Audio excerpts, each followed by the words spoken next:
A long time ago, in a galaxy far, far... Actually, it wasn't all that long ago, and it was on this very YouTube channel that we brought you a list of the 10 weirdest video game world records of all time. Well, as it turns out, the Guinness Book of World Records is filled with far more than 10 bizarre gaming achievements.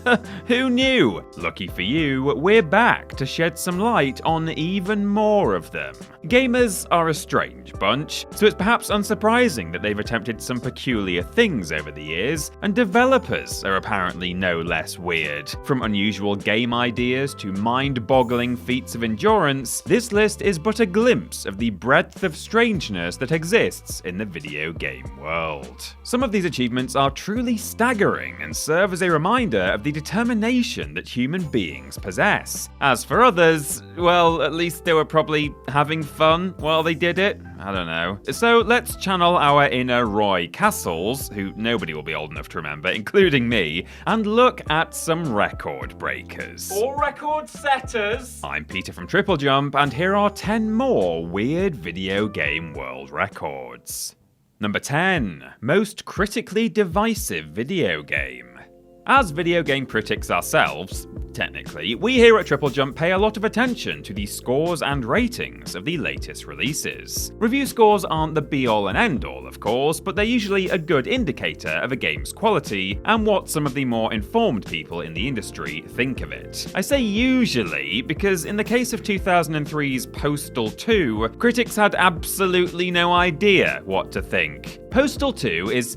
well, I'd rather not say what Postal 2 is, as some of you might be eating lunch whilst watching this video. The game was banned in multiple countries for its depictions of violence and obscenity, and garnered many negative reviews, including Computer Gaming World's infamous 0%er that likened the title to boxed syphilis. That's a quote. However, the game also received scores in the 70s and 80s from respectable outlets such as PC Gamer, who gave it a whopping 82%. According to Guinness, that makes Postal 2 the most critically divisive game ever released. Not the record we thought this game would obtain. We assumed it'd be something to do with cats and their backsides. At least critics could agree on the 2007 Postal film, which borrowed many elements of Postal 2. If you're wondering how it was reviewed, let me just say that it was directed by Uwe Boll, and that should tell you all you need to know.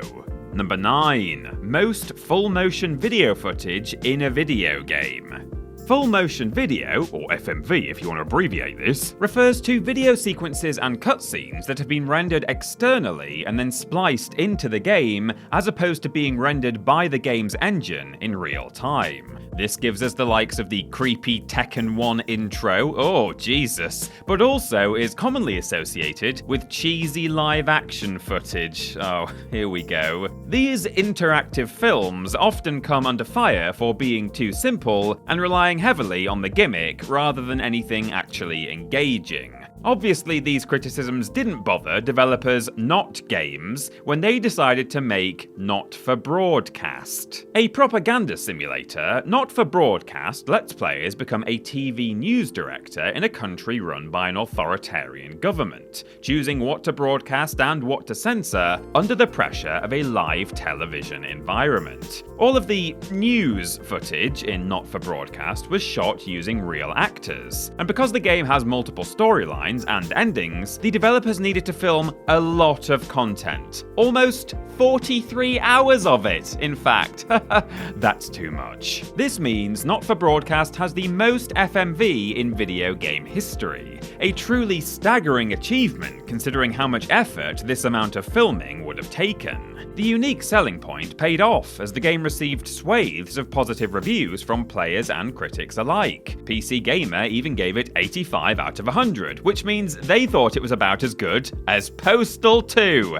I don't know if that's a compliment or not, to be honest, but 85 is 85, I suppose. Number 8. Largest drivable road vehicle in a video game. One of the final arcade ports to the ill-fated Sega Dreamcast, 18-wheeler American Pro Trucker, was also released on PlayStation 2 and GameCube in the early 2000s. The game is, as you may have guessed it, a truck driving simulator, challenging players to transport cargo across the USA against various time limits. Unfortunately, for those wanting the full lorry driving experience, you don't get extra points for dangerous overtaking or sitting right behind someone on the motorway. Move out of the way, you piece of sh**. Yeah. The arcade version of the game did a great job of immersing players in the truck driving experience. The machine was housed within a huge mock-up cab and used, quote, dramatic force feedback to approximate the handling of these giant trucks. Don't ask me what that means, it comes straight from the Guinness World Records website, and I do not have the brain power to actually work it out. Something else from that website is that the trucks in 18-wheeler are the largest drivable vehicles to ever feature in a video game. As your standard 18-wheeler can weigh up to 25,000 pounds empty, we don't think anything is going to be challenging the game for this crown anytime soon. Unless it was some sort of truck simulator, but no, that would be silly, wouldn't it? Truck. Number 7. Oldest car in a racing game. We're sticking with cars because that's the sort of people we are here at Team Triple Jump. We love cars and, drills and putting up shelves. Oh, I'm a man. Released in 2004, Gran Turismo 4 boasted an impressive array of the fastest, most powerful, and most expensive cars on the planet. From the Aston Martin Vanquish to the Pagani Zonda to the Vauxhall Corsa. Really? I think my mum has one of these. Corsas to one side though, getting behind the wheel of an ultra-modern sports car is the main attraction of the Gran Turismo series, which might be why players were a little surprised to find the Daimler motorized carriage in the game, as this car, in air quotes, dates back to 1886. One of the earliest automobiles, the Daimler, am I saying that right, motorized carriage, has a top speed of almost 12 miles per hour, and can achieve 0 to 60 in, well, they can't achieve 60 because it's got a top speed of 12 miles per hour, I just told you that. Another impressive stat for the Daimler is that it's the oldest car to ever feature in a racing game, narrowly beating the similarly ancient Mercedes-Benz patent Motorwagen, which is also playable in Gran Turismo 4. But which is better? Well, there's only one way to find out: a really, really slow race. Number 6. Largest game of Pong. From one old thing to another, Pong did at least come out in the 20th century, 1972 to be exact. One of the first arcade games, Pong is synonymous with the early days of the industry and is rightfully considered iconic, even if you could develop it from the ground up using a washing machine nowadays. To celebrate the game's 40th birthday in 2012, Pong developers Atari took over the 22-story Marriott Hotel in Kansas City, Missouri. By took over, we mean they got permission to use the outside of the building. I don't mean took over in a Die Hard kind of way. Using a display area of almost 42,000 square feet, Atari put on the largest game of Pong in human history as a crowd of Kansas residents watched on in awe. It was quite poetic in a way, seeing something as small as Pong grown to giant proportions, similar to the way the game itself helped the industry grow back in the 1970s. See, our writers can be profound now and again, just not very often. Number 5. Most magazine front cover features for a video game. As Mike Wazowski famously illustrated, it's nice to be on the cover of a magazine. However, when you've been on the cover of 127 magazines, the novelty probably starts to wear off. That's how many covers Ubisoft's Assassin's Creed 2 graced between 2009 and 2010. Wow, 127! That's nearly as many appearances as I've made on the front cover of Sexy Stamp Collectors Monthly. And before you ask, no, I don't don't do autographs. It's perhaps unsurprising that so many magazines wanted Assassin's Creed 2 front and center. It was coming off the back of the revolutionary original game and received heaps of praise once it was finally released. What's impressive about this record, and also a little bit sad, is that it will probably go unbroken for a very long time, if not forever. Magazines in general aren't as popular as they were a decade ago, and many treasured gaming publications have disappeared from shelves entirely in the years since Assassin's Creed 2. Still, at least this gives us a chance to reminisce about a time when video game magazines and the Assassin's Creed franchise were untouchable. Now, if you'll excuse me, my photographer is here for my 134th photo shoot. I'll see you in a minute. Number 4. Longest single game of Football Manager.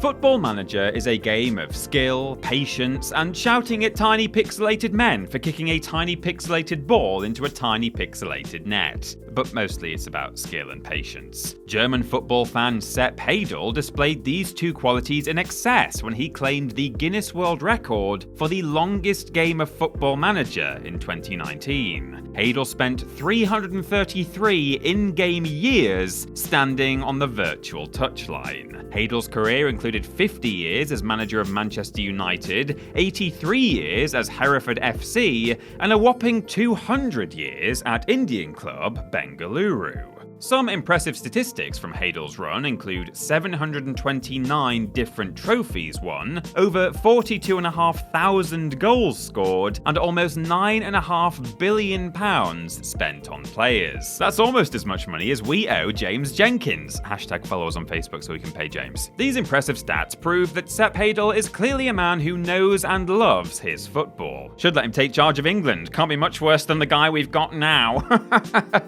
Are England still bad at football? I literally have no idea. Number 3. First game of Super Mario Kart played by a neural network.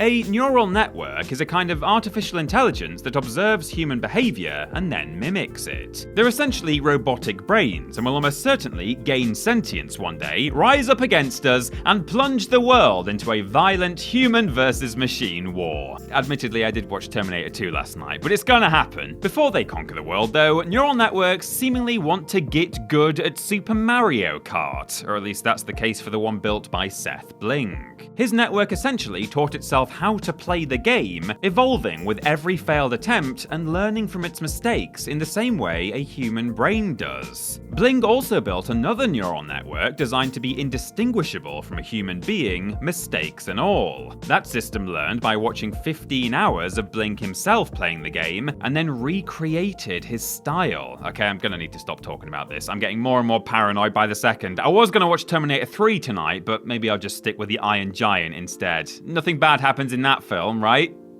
Right? Number 2. Most perfect games of Wii Sports Bowling.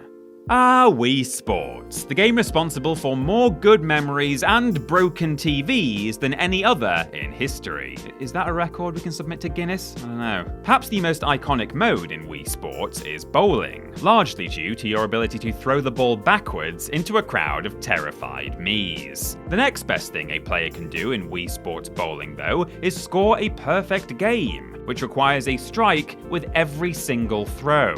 This is something that John Bates knows all too well, as he bowled a whopping 20,000 of them from 2008 to 2015. John actually snatched the record for the first time in 2011, but went on to smash his own achievement over the next 4 years. What's even more impressive is that John was 85 years old when he first collected the record in 2011, which would have made him 89 years old in 2015. I don't even want to make a joke about any of this, it's just really nice. Well done, John. Colour me impressed. Sorry, I couldn't help myself. And number 1. First video game played entirely as a wolf. Proof there really is a world record for everything, developers Manley and Associates scooped this bizarre gaming achievement for their 1994 game, simply entitled Wolf. The story of Wolf is pretty simple. You are a wolf. You walk around as a wolf, and you make friends with other wolves. Wolves coming and going, basically. The game is pretty in-depth, allowing players to customize the area in which their pack lives, the number of hunters in the area, and even the species of wolf that they play play as. In addition to the sandbox version of the game, there's also a mission-based mode that gives players an objective and a certain amount of time in which to complete it. All of this is impressive, and the game got good reviews, but still, a world record for playing as a wolf. This has got to be one of the most obscure records in gaming history. If these guys can get a record, why can't we have one for first video game YouTube channel with presenters called Peter, Ben, and Ashton, or most subscribers for a YouTube channel based in Newcastle called Triple Jump, or only person saying this exact phrase that I'm saying right now? No? Nothing? God, I've been snubbed by Guinness more times than anyone else. Oh, I'll have that one actually. That can be my record. Okay, great, thanks.